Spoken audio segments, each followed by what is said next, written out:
അധ്യായം 1. അമ്പരചുംബികളായ കെട്ടിടങ്ങളിൽ നിന്നും നീല ലേസർ രശ്മികൾ പുറപ്പെടുവിച്ചുകൊണ്ട് പുതുവർഷത്തെ വരവേൽക്കുവാനുള്ള കൗണ്ട് ഡൗൺ ആരംഭിച്ചു. ആകാശത്ത് വിരിഞ്ഞ പല വർണ്ണങ്ങളിലുള്ള ഫയർ വർക്കുകൾ കുട്ടികളെയും മുതിർന്നവരെയും ഒരേപോലെ അത്ഭുതപ്പെടുത്തി. പുതുവർഷം പിറക്കാൻ വെറും 2 മിനിറ്റുകൾ മാത്രം. ഹാപ്പി ന്യൂ ഇയർ 2500 എന്നെഴുതിയ ഭീമൻ മെറ്റൽ ബലൂണുകൾ വായുവിൽ ഒഴുകി നടക്കാൻ തയ്യാറെടുത്തു കഴിഞ്ഞു. ആളൊഴിഞ്ഞ ഭൂഗർഭ മെട്രോ സ്റ്റേഷൻ. അതിവേഗ ട്രെയിനുകൾ കടന്നു പോകുന്ന പാതയിലേക്ക് ആരുടെയോ വരവ് പ്രതീക്ഷിക്കുന്നത് പോലെ അവൻ അക്ഷമയോടെ നോക്കി. ഒഴുകിയിറങ്ങുന്ന കണ്ണുനീർ പോലും തുടച്ചു മാറ്റാൻ ശ്രമിക്കാതെ നിൽക്കുന്ന ആ യുവാവ് എത്രത്തോളം നിരാശയുടെ കൊടുമുടിയിലാണെന്ന് ഒറ്റ നോട്ടത്തിൽ മനസ്സിലാക്കാനാകും. 20 വയസ്സ് മാത്രം പ്രായമുള്ള ലിയോയ്ക്ക് ഇനിയും ജീവിച്ചു കൊതി തീർന്നിട്ടില്ല എന്ന് അവന്റെ കണ്ണുകളിൽ നിന്നും പതിക്കുന്ന കണ്ണുനീർ തുള്ളികൾ ഈ ലോകത്തോട് വിളിച്ചു പറയുന്നുണ്ടായിരുന്നു. ആളൊഴിഞ്ഞ ഭാഗമായതിനാൽ അവൻ എന്തൊക്കെയോ അവ്യക്തമായി പെറുപിറുത്തുകൊണ്ടിരുന്നു. പലവിധ ചിന്തകൾ അവന്റെ മനസ്സിലൂടെ കടന്നുപോയി. ജീവനുള്ളിടത്തോളം കാലമല്ലേ ഞാൻ ഈ പ്രയാസങ്ങളൊക്കെ അനുഭവിക്കേണ്ട കാര്യമുള്ളൂ. എന്റെ എല്ലാ പ്രശ്നങ്ങളുടെയും ഒരേ ഒരു അവസാനം എന്റെ മരണമാണ്. അവൻ മരണം സ്വയം ഉറപ്പിച്ചുകൊണ്ട് വരാനിരിക്കുന്ന ട്രെയിനിനെ കാത്തുനിന്നു. സബ്വേ സ്റ്റേഷനിന് മുകളിലുള്ള റോഡിൽ ജനങ്ങൾ ന്യൂ ഇയർ ആഘോഷിക്കുന്നതിനായി ഒന്നിച്ചുകൂടിയിരുന്നു. പുതുവർഷം പിറക്കാൻ വെറും 2 മിനിറ്റുകൾ മാത്രം. ക്യാമറ കണ്ണുകൾ തുറന്നു പിടിച്ചുകൊണ്ട് യന്ത്രപ്പറവകൾ ചിത്രങ്ങൾ എടുക്കാൻ അവർക്ക് ചുറ്റും വട്ടമിട്ട് പറന്നു. അവിടെ കൂടിയിരുന്ന ജനക്കൂട്ടത്തെ രസിപ്പിക്കുന്നതിനായി റോബോട്ടുകൾ നൃത്തം ചെയ്യുകയും പാട്ടുകൾ പാടുകയും ചെയ്തു. പല വർണ്ണങ്ങളിലുള്ള ഡിജിറ്റൽ സ്ക്രീനുകളാലും വർണ്ണ വിളക്കുകളാലും സിറ്റി മുഴുവൻ അലങ്കരിക്കപ്പെട്ടിരിക്കുന്നു. എന്നാൽ ആ ജനക്കൂട്ടത്തിന്റെ ഉച്ചത്തിലുള്ള ശബ്ദങ്ങളൊന്നും ലിയോ കേൾക്കുന്നുണ്ടായിരുന്നില്ല. അവന്റെ അമ്മ ബന്ധുക്കളുടെ മുൻപിൽ കൈകൂപ്പി യാചിക്കുന്ന കാഴ്ച മാത്രമായിരുന്നു അപ്പോഴവന്റെ കൺമുന്നിൽ നിറഞ്ഞു നിന്നത്. നിങ്ങൾ ഈ ചെയ്യുന്നത് ശരിയാണോ? അദ്ദേഹത്തിന്റെ മരണശേഷം എല്ലാ സ്വത്തുക്കളും ഞങ്ങളിൽ നിന്ന് തട്ടിയെടുക്കുകയാണോ? എന്തിനാണ് നിങ്ങൾ ഞങ്ങളെ ഇല്ലാത്ത കടക്കിണിയിൽ അകപ്പെടുത്തിയത്? എല്ലാം നിങ്ങൾ എടുത്തോളൂ. പക്ഷേ ഈ വീട്, ഇത് മാത്രം ഞങ്ങൾക്ക് തിരികെ തരണം. ഈ വീട്ടിൽ നിന്നും ഇറങ്ങാൻ പറഞ്ഞാൽ ഞങ്ങൾക്ക് പോകാൻ വേറൊരിടമില്ല. ദയവ് ചെയ്ത് ഞങ്ങളെ ഇവിടെ നിന്നും ഇറക്കി വിടരുത്. ലിയോയുടെ അമ്മ ബന്ധുക്കളോട് കൈകൾ കൂപ്പി യാചിച്ചു. ഈ വീട് നിങ്ങൾക്കങ്ങനെ വെറുതെ തരാൻ കഴിയില്ല. ഒന്നെങ്കിൽ നിങ്ങൾക്ക് ഈ വീട്ടിൽ നിന്നും ഇറങ്ങിപ്പോകാം, അല്ലെങ്കിൽ ഞങ്ങൾക്ക് തരാനുള്ള പണം തന്നിട്ട് ഈ വീട് നിങ്ങൾക്ക് തന്നെ വാങ്ങാം. ബന്ധുക്കളിൽ ഒരാൾ അങ്ങനെ പറഞ്ഞുകൊണ്ട് അടുത്ത് നിന്ന മറ്റൊരു ബന്ധുവിനോട് ബാക്കി പറയുവാൻ ആംഗ്യം കാണിച്ചു. പണം റെഡിയാക്കാൻ നിങ്ങൾക്ക് ഞങ്ങൾ 1 മാസത്തെ സമയം തരാം. എന്നിട്ടും അതിന് കഴിഞ്ഞില്ലെങ്കിൽ നിങ്ങൾ ഈ വീട് വിട്ട് ഇറങ്ങണം. അങ്ങനെ ഓരോരുത്തരായി അവരവരുടെ നിബന്ധനകൾ പറഞ്ഞു. ഒടുവിൽ പണം കണ്ടെത്താൻ 1 മാസത്തെ അവധി കൊടുത്തിട്ട് അവർ പിരിഞ്ഞുപോയി. ഇന്നവർ പറഞ്ഞിരുന്ന സമയം അവസാനിച്ചിരിക്കുന്നു. ഞാൻ എത്ര ശ്രമിച്ചിട്ടും പറഞ്ഞ പണം കണ്ടെത്തുവാൻ കഴിഞ്ഞില്ല. നാളെ ഞാൻ അമ്മയും അനുജത്തിയും കൊണ്ട് നടു റോഡിലേക്ക് ഇറങ്ങേണ്ടി വരും. എനിക്കിത് താങ്ങാൻ കഴിയില്ല. ലിയോ മെല്ലെ ട്രാക്കിലേക്ക് ഇറങ്ങി നിന്നു. വിഷൻ ഗ്രൂപ്പിന്റെ തലവനായിരുന്ന ഫെലിക്സിന്റെ മകനാണ് ലിയോ. സമ്പന്ന കുടുംബത്തിൽ ജനിച്ച ലിയോ അച്ഛന്റെ മരണശേഷം ബന്ധുക്കളുടെ കുതന്ത്രത്തിൽ വീണ് സ്വത്തുക്കളെല്ലാം നഷ്ടപ്പെട്ട് വലിയ ഒരു കടക്കെണിയിൽ അകപ്പെട്ടു. ധനികനായി ജീവിച്ച ലിയോ കയറി കിടക്കാനുള്ള വീട് പോലും നഷ്ടപ്പെടുന്ന അവസ്ഥയിൽ ദാരിദ്ര്യത്തിന്റെ വക്കിലാണ്.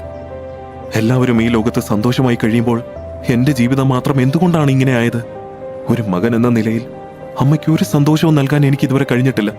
സ്വത്ത് തട്ടിയെടുത്തവർക്കുമെതിരെ പോരാടി ജയിക്കാനും എനിക്ക് കഴിഞ്ഞില്ല. ഇത്രയുമൊക്കെ സഹിച്ച് ഇനിയും എനിക്ക് സമാധാനത്തോടെ ജീവിക്കാൻ കഴിയുമെന്ന് തോന്നുന്നില്ല. അല്ലെങ്കിലും സ്വന്തം കുടുംബം സംരക്ഷിക്കാൻ കഴിയാത്ത ഞാനിനി എന്തിനു വേണ്ടി ജീവിക്കണം? ദൂരെ നിന്നും വരുന്ന ട്രെയിനിന്റെ ഹോൺ മുഴങ്ങി. 2000 km/min വേഗതയിൽ ആ അതിവേഗ വൈദ്യുത കാന്തിക ട്രെയിൻ കുതിച്ചു പാഞ്ഞെടുത്തു. ന്യൂ ഇയർ പിറക്കാൻ ഇനി ഏതാനും സെക്കൻഡുകൾ മാത്രം. അതാഘോഷിക്കുന്ന ആളുകളുടെ ഉച്ചത്തിലുള്ള കൗണ്ട് ഡൗൺ അന്തരീക്ഷത്തിൽ മുഴങ്ങി. 10, 9, 8, 7. പാഞ്ഞു വരുന്ന ട്രെയിനിന്റെ വേഗത കണ്ട് ലിയോ നിന്നിരുന്ന സ്ഥലം പ്രകമ്പനം കൊണ്ടു. അടുത്തുകൊണ്ടിരുന്ന ട്രെയിനിന്റെ വേഗത കണ്ട് അവൻ കണ്ണുകൾ ഇറുകെ പൂട്ടി. 4, 3, 2, 1. കൗണ്ട് ഡൗണിനൊപ്പം വലിയ ഒരു ശബ്ദത്തോടെ ആ ട്രെയിൻ അവൻ അടുത്തേക്ക് എത്താറായി. പെട്ടെന്നൊരു കൈ അവനെ വലിച്ച് ട്രാക്കിൽ നിന്നും പുറത്തേക്കിട്ടു. എന്താണ് സംഭവിക്കുന്നതെന്ന് ലിയോയ്ക്ക് മനസ്സിലാകും മുൻപേ ആ അതിവേഗ ബുള്ളറ്റ് ട്രെയിൻ മിന്നൽ പോലെ അവനെ കടന്നുപോയി. അതേസമയം ജനങ്ങൾ പുതുവർഷത്തെ വരവേറ്റു. അന്ധകാരത്തിലായിരുന്ന ആകാശം പലവിധ വർണ്ണപ്പൊട്ടുകളാൽ ശബളിതമായി. ലിയോ ഒരു പകപ്പോടെ അവനെ രക്ഷിച്ചയാളുടെ മുഖത്തേക്ക് നോക്കി. അപകടം നിറഞ്ഞ ഈ സ്ഥലത്ത് നീ എന്താ ചെയ്യുന്നത്?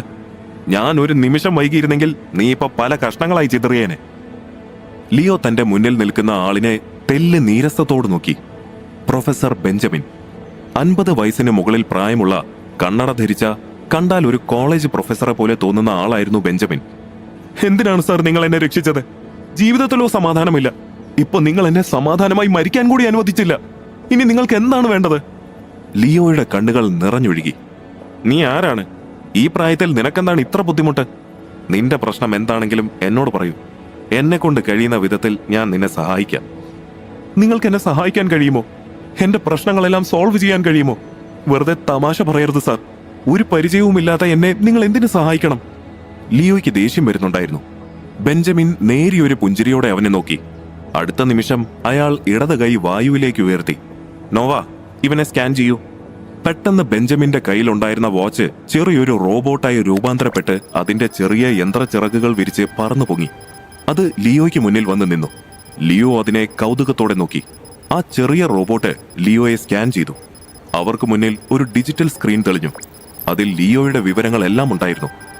വിഷൻ ഗ്രൂപ്പിന്റെ മേധാവിയായിരുന്ന ഫെലിക്സിന്റെ മകനാണ് ലിയോ എന്നുള്ള കാര്യം ബെഞ്ചമിൻ ശ്രദ്ധിച്ചു. നീ ഫെലിക്സിന്റെ മകനാണോ? എന്റെ പേര് പ്രൊഫസർ ബെഞ്ചമിൻ. നിന്റെ അച്ഛൻ എന്നെ നന്നായിട്ടറിയാം. കുറച്ച് വർഷങ്ങൾക്ക് മുൻപ് എന്റെ ഒരു പ്രൊജക്ടിന് വേണ്ടി നിന്റെ അച്ഛൻ വലിയൊരു തുക സംഭാവന ചെയ്തിരുന്നു. അദ്ദേഹം വലിയൊരു മനുഷ്യനായിരുന്നു.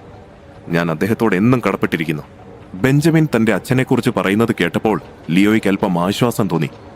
പക്ഷേ ഫെലിക്സിന്റെ മകനെ ഈ അവസ്ഥയിൽ കാണേണ്ടി വരുമെന്ന് ഞാൻ ഒരിക്കലും പ്രതീക്ഷിച്ചില്ല.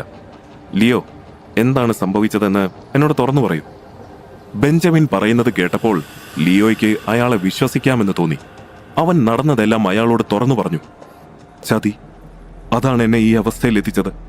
അച്ഛൻ മരിച്ചപ്പോൾ ഇല്ലാത്ത ബാധ്യതകളുടെ പേരും പറഞ്ഞ് ബന്ധുക്കൾ എല്ലാ സ്വത്തുക്കളും കൈവശപ്പെടുത്തി. താമസിക്കുന്ന വീട് പോലും ഞങ്ങൾക്ക് സ്വന്തമല്ലെന്നാണ് അവർ പറയുന്നത്. നാളെ എൻ്റെ അമ്മയെയും പെങ്ങളെയും കൂട്ടി ഞാൻ അവിടെ നിന്നും തെരുവിലേക്ക് ഇറങ്ങേണ്ടി വരും. അമ്മയ്ക്ക് ഒരുപാട് അസുഖങ്ങളുണ്ട്. മരുന്ന് വാങ്ങാൻ പോലും പണമില്ല. അവർക്ക് ഒരു നേരത്തെ ഭക്ഷണം കൊടുക്കാൻ പോലും എന്നെ കൊണ്ട് കഴിയുന്നില്ല. എൻ്റെ ജീവിതം കൊണ്ട് ഒരു പ്രയോജനവുമില്ല സാർ. അതുകൊണ്ടാണ് ഞാൻ മരിക്കാൻ തീരുമാനിച്ചത്. അവന്റെ കണ്ണുകളിൽ നിരാശ തെളിഞ്ഞു നിന്നിരുന്നു. ലിയോ പറഞ്ഞത് കേട്ട് ബെഞ്ചമിന് ദേഷ്യം വന്നു. ശാസ്ത്രവും സാങ്കേതിക വിദ്യയും എത്രമാത്രം വളർന്ന് മനുഷ്യന്റെ ജീവിത സാഹചര്യം മെച്ചപ്പെടുത്തിയാലും അവൻ അപ്പോഴും അവന്റെ വികാരങ്ങൾക്ക് അടിമപ്പെട്ടവനായിരിക്കും. ബെഞ്ചമിൻ പുച്ഛത്തോടെ ചിരിച്ചു. അപ്പോൾ പണമാണ് നിന്റെ പ്രശ്നം അല്ലേ? അതെ. ലിയോ തലയാട്ടി. ബെഞ്ചമിൻ പാൻസിന്റെ പോക്കറ്റിൽ നിന്നും ഒരു ക്രെഡിറ്റ് കാർഡ് എടുത്ത് അവന് നേർക്ക് നീട്ടി. ഇതെന്റെ ബാങ്കിന്റെ ക്രെഡിറ്റ് കാർഡാണ്. ആജീവനാന്ത ആക്സസ് ചെയ്യാവുന്നത്. ഇതിൽ നിന്നും നിനക്ക് എത്ര പണം വേണമെങ്കിലും എടുക്കാം. നിന്റെ പ്രോബ്ലംസ് എല്ലാം സോൾവ് ചെയ്യാം. ബെഞ്ചമിൻ നീട്ടിയ ആ കാർഡിലേക്ക് ലിയോ അവിശ്വസനീയതയോടെ നോക്കി. എന്നാൽ അവനത് വാങ്ങാനായി കൈ നീട്ടിയതും ബെഞ്ചമിൻ ആ കാർഡ് പുറകിലേക്ക് വലിച്ചു. പക്ഷേ ഒരു കണ്ടീഷനുണ്ട്. അതെന്താണെന്നറിയാനായി ലിയോ ആകാംക്ഷയോടെ ബെഞ്ചമിനെ നോക്കി. നീ എനിക്ക് വേണ്ടി ഒരു സ്ഥലം വരെ പോകേണ്ടി വരും. അതിന് സമ്മതമാണെങ്കിൽ നിനക്ക് വേണ്ടത്ര പണം ഞാൻ നൽകും. എന്റെ കണ്ടീഷൻസ് അംഗീകരിച്ചാൽ മാത്രമേ നിനക്കത് ലഭിക്കൂ. ലിയോ, നന്നായി ആലോചിച്ച ഒരു തീരുമാനത്തിലെത്തിയാൽ മതി. പക്ഷെ ഒന്നോർത്തോളൂ, നിന്റെ കുടുംബത്തിനെ രക്ഷിക്കാൻ ഇതിനേക്കാൾ മികച്ചൊരു വഴി നിനക്ക് കണ്ടെത്താൻ കഴിയില്ല. ലിയോ കുറച്ചു നേരം ആലോചിച്ചിട്ട് ബെഞ്ചമിനെ നോക്കി. അവന്റെ മുഖത്തപ്പോൾ എന്തോ തീരുമാനിച്ചുറപ്പിച്ചതുപോലെ ഒരു പുഞ്ചിരി തെളിഞ്ഞു. മരിക്കാൻ തീരുമാനിച്ചിരുന്ന എന്റെ മുന്നിലേക്ക് എന്ത് കണ്ടീഷൻ വെച്ചാലും ഞാനത് സ്വീകരിക്കും. എന്റെ കുടുംബത്തിന് വേണ്ടി എന്ത് ചെയ്യാനും ഞാൻ തയ്യാറാണ്. സാർ പറയുന്ന സ്ഥലം എവിടാണെങ്കിലും അവിടേക്ക് പോകാൻ ഞാൻ തയ്യാറാണ്. നല്ല തീരുമാനം ലിയോ. എന്റെ എല്ലാ ഡീറ്റെയിൽസും ആ കാർഡിലുണ്ട്. ഒരു കാര്യം കൂടി, നീ 2 മണിക്കൂറിനുള്ളിൽ എന്റെ ലാബിലെത്തണം. വൈകരുത്. എനിക്കത് ഇഷ്ടമല്ല. ലിയോ അനുസരണയോടെ തലയാട്ടി. ബെഞ്ചമിന്റെ ആജ്ഞ അനുസരിച്ച് ആ ചെറിയ റോബോട്ട് നോവ തിരികെ പറന്ന് അയാളുടെ കയ്യിലിരുന്ന് ഒരു വാച്ചായി മാറി. ലിയോ കയ്യിലിരുന്ന കാർഡിലേക്ക് നോക്കി. അതിൽ പ്രൊഫസർ ബെഞ്ചമിൻ സയന്റിസ്റ്റ് എന്ന് അച്ചടിച്ചിരുന്നു. അപ്പോ ഹാപ്പി ന്യൂ ഇയർ ലിയോ. നമുക്ക് ലാബിൽ വെച്ച് വീണ്ടും കാണാം. ബെഞ്ചമിൻ ലിയോയോട് യാത്ര പറഞ്ഞ് അവിടെ നിന്നും പോയി. ലിയോ നടക്കുന്ന വഴിയിൽ കയ്യിലിരുന്ന കാർഡ് തിരിച്ചു മറിച്ചു നോക്കി. അപ്പോഴും അവന്റെ മനസ്സ് ബെഞ്ചമിൻ പറഞ്ഞതെല്ലാം പൂർണ്ണമായും വിശ്വസിക്കാൻ കഴിയാത്ത അവസ്ഥയിലായിരുന്നു. ലിയോ വഴിയരികിൽ ഉണ്ടായിരുന്ന ATM മെഷീനിൽ കാർഡ് തിരികെ ആവശ്യമുള്ള അത്രയും പണം എടുത്തു. അതോടെ ബെഞ്ചമിനെ പൂർണ്ണമായും വിശ്വസിക്കാമെന്നവൻ ഉറപ്പിച്ചു. വേണ്ടത്ര പണം കയ്യിൽ വന്ന ആവേശത്തിൽ അവൻ വീട്ടിലേക്കോടി. അവൻ വീട്ടിലെത്തിയപ്പോൾ അവന്റെ ഇളയ സഹോദരി മുറ്റത്തിരുന്ന് പൊട്ടിയ കളിപ്പാട്ടങ്ങൾ ഉപയോഗിച്ച് കളിക്കുകയായിരുന്നു. അവൾക്കൊരു നിറഞ്ഞ പുഞ്ചിരി സമ്മാനിച്ചിട്ട് അവൻ അടുക്കളയിലേക്കെത്തി. അവിടെ ജോലി ചെയ്തുകൊണ്ടിരുന്ന അമ്മയെ ഹാളിലേക്ക് കൂട്ടിക്കൊണ്ടുവന്ന് അവൻ കയ്യിലെ പണം കാണിച്ചു. നിനക്ക് എവിടുന്നാ ലിയോ ഇത്രയും പണം? അതമ്മേ, ഞാനിന്ന് അച്ഛന്റെ ഒരു കൂട്ടുകാരനെ കണ്ടു. നമ്മുടെ ബുദ്ധിമുട്ടുകളെല്ലാം അറിഞ്ഞപ്പോൾ ആ വലിയ മനുഷ്യൻ അദ്ദേഹത്തിന്റെ ക്രെഡിറ്റ് കാർഡ് എന്നെ ഏൽപ്പിച്ചിട്ട് ആവശ്യത്തിനുള്ള പണം എടുത്തോളാൻ പറഞ്ഞു. മാത്രമല്ല നല്ല ശമ്പളമുള്ള ജോലിയും എനിക്ക് തന്നു. ഇത് വെറുമൊരു അഡ്വാൻസ് മാത്രമാ അമ്മേ. ഇതെടുത്ത് നമ്മുടെ കടമെല്ലാം വീട്ടാം. ലിയോ പറയുന്നതൊക്കെ കേട്ട അവന്റെ അമ്മ ആശയക്കുഴപ്പത്തിലായി. അമ്മ, അദ്ദേഹം ഏർപ്പെടുത്തിയ ജോലിക്കായി എനിക്ക് ഉടനെ പോണം. ഞാൻ തിരികെ എത്താൻ 2-3 മാസം കഴിയും. അതുവരെ നിങ്ങളുടെ ചെലവുകൾക്കുള്ള പണം ഈ കാർഡിൽ നിന്നും എടുത്താൽ മതി. അമ്മ ഒന്നുകൊണ്ടും വിഷമിക്കരുത്. നമ്മുടെ കഷ്ടപ്പാടെല്ലാം ഉടനെ തീരും. ലിയോയുടെ കണ്ണുകളിൽ നിറഞ്ഞു നിൽക്കുന്ന പ്രതീക്ഷ ആ അമ്മയിലും പ്രതിഫലിച്ചു. അമ്മയെയും അനുജത്തിയെയും ഉപേക്ഷിച്ച് ആത്മഹത്യ ചെയ്യാൻ ഒരുങ്ങിയതോർത്ത് അവന് ലജ്ജ തോന്നി. കുറ്റബോധം കാരണം അവന് അമ്മയുടെ കണ്ണുകളിലേക്ക് നോക്കാൻ കഴിഞ്ഞില്ല. കുറച്ചുനേരം കൂടി അമ്മയോടും അനുജത്തിയോടും ഒപ്പം ചെലവഴിച്ചിട്ട് ലിയോ ലാബിലേക്ക് തിരിച്ചു. പ്രൊഫസർ ബെഞ്ചമിന്റെ ലാബ് സ്ഥിതി ചെയ്യുന്ന ബഹുനില കെട്ടിടത്തിന്റെ മുന്നിലെത്തിയ ലിയോ ആശ്ചര്യത്തോടെ ചുറ്റുമുള്ള കാഴ്ചകളിലേക്ക് കണ്ണോടിച്ചു. അവനെ വരവേൽക്കാനായി മുന്നിലെ ഓട്ടോമാറ്റിക് ഗ്ലാസ് ഡോറുകൾ ഇരുവശത്തേക്കും അകന്നുമാറി. അവൻ അകത്തേക്ക് കടന്നു. റിസപ്ഷനിൽ നിന്നിരുന്ന ജീന എന്ന ഹ്യൂമനോയിഡ് റോബോട്ട് അവനെ സ്വീകരിച്ചു.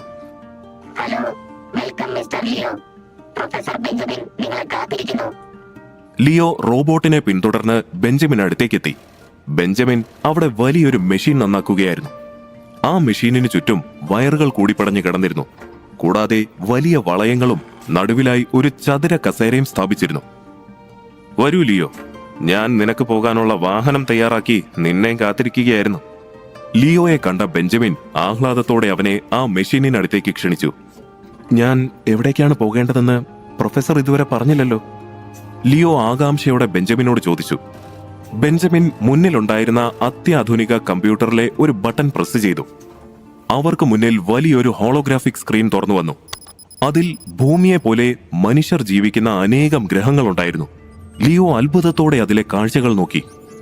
ബെഞ്ചമിൻ അതിൽ ഭൂമിയെ പോലെ തോന്നിക്കുന്ന ഒരു ഗ്രഹത്തിന്റെ ഇമേജ് വലുതാക്കി ലിയോയെ കാണിച്ചു. ഇതാണ് പ്ലാനറ്റ് സൈഫർ. നമ്മുടെ ഭൂമിയെ പോലെ മറ്റൊരു ഗ്രഹം, അതായത് പാരലൽ യൂണിവേഴ്സിൽ നിലനിൽക്കുന്ന മറ്റൊരു ഭൂമി. നിലവിൽ മനുഷ്യരാശിക്ക് ലഭ്യമായിരിക്കുന്ന ഏറ്റവും വലിയ നിധിയാണ് സൈഫർ ഗ്രഹം. ഈ ഗ്രഹത്തിലേക്കാണ് ഞാൻ നിന്നെ അയക്കാൻ പോകുന്നത്. ലിയോ കൗതുകത്തോടെ മുന്നിൽ കാണുന്ന സ്ക്രീനിലേക്ക് നോക്കി. ഭൂമിക്കിനി അധികമായി ഉണ്ടാകില്ല ലിയോ. ഈ ലോകം നശിച്ചാലും മനുഷ്യരാശി നിലനിൽക്കണമെന്നാണ് എന്റെ ആഗ്രഹം. അതുകൊണ്ട് ഞാൻ നേരത്തെ തന്നെ ഒരു ഡേറ്റ കളക്ടിംഗ് ഡിവൈസിനെ സൈഫറിലേക്ക് ടെലിപ്പോർട്ട് ചെയ്തിരുന്നു.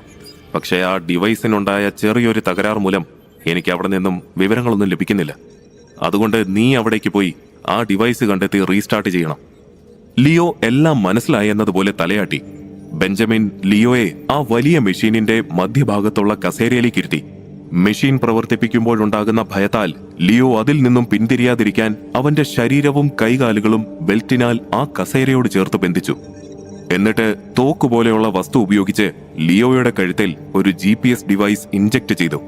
അതിനുശേഷം ആ മെഷീൻ പ്രവർത്തിപ്പിക്കുന്നതിനായി ബെഞ്ചമിൻ സെക്യൂരിറ്റി റൂമിലേക്ക് പോയി. ലിയോ, നിന്റെ ജോലി വളരെ എളുപ്പമാണ്. അവിടെ എത്തി ആ ഡേറ്റ കളക്ടിംഗ് ഡിവൈസ് കണ്ടെത്തുക, അത് ആക്ടിവേറ്റ് ചെയ്യുക. അത് പ്രവർത്തിച്ചു തുടങ്ങിയാൽ ഇതുപോലൊരു പോർട്ടൽ അവിടെ തുറന്നു വരും. അതുവഴി നിനക്ക് ഇവിടേക്ക് തിരികെ എത്താം. നീ റെഡിയാണോ? ബെഞ്ചമിൻ ലിയോയെ നോക്കി. ഉള്ളിൽ ഭയമുണ്ടെങ്കിലും അത് മറച്ചുകൊണ്ട് അവൻ സമ്മതമറിയിച്ചു. റെഡി. പ്രൊഫസർ ബെഞ്ചമിൻ മുന്നിലുണ്ടായിരുന്ന കമ്പ്യൂട്ടറിലെ ചുവന്ന ബട്ടണിൽ വിരളമർത്തി. ലിയോയ്ക്ക് ചുറ്റുമുണ്ടായിരുന്ന വലിയ വളയങ്ങൾ മുകളിലേക്കും താഴേക്കും ചലിക്കാൻ തുടങ്ങി. മെല്ലെ മെല്ലെ എഞ്ചിന്റെ വേഗത കൂടി. ലിയോയുടെ കണ്ണുകൾ ഭയത്താൽ വിടർന്നു. അതിൽ നിന്നുമുണ്ടാകുന്ന റേഡിയേഷൻ തന്റെ ശരീരത്തിലേക്ക് തുളച്ച് കയറുന്നത് പോലെ അവന് അനുഭവപ്പെട്ടു.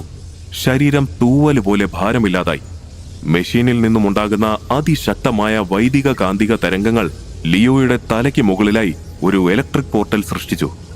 അതിൽ നിന്നുമുള്ള കൃത്രിമ മിന്നലുകൾ അവന്റെ ശരീരത്തിലേക്ക് പതിച്ചു. ലിയോ ഒരു വിറയലോടെ ബോധരഹിതനായി. എഞ്ചിൻ അതിന്റെ പൂർണ്ണ വേഗത കൈവരിച്ചപ്പോൾ ബെഞ്ചമിൻ കണ്ണുകൾ ഇറുക്കെ പൂട്ടി. ശക്തിയേറിയ വെള്ളി വെളിച്ചം അവിടെ മിന്നിമാഞ്ഞു.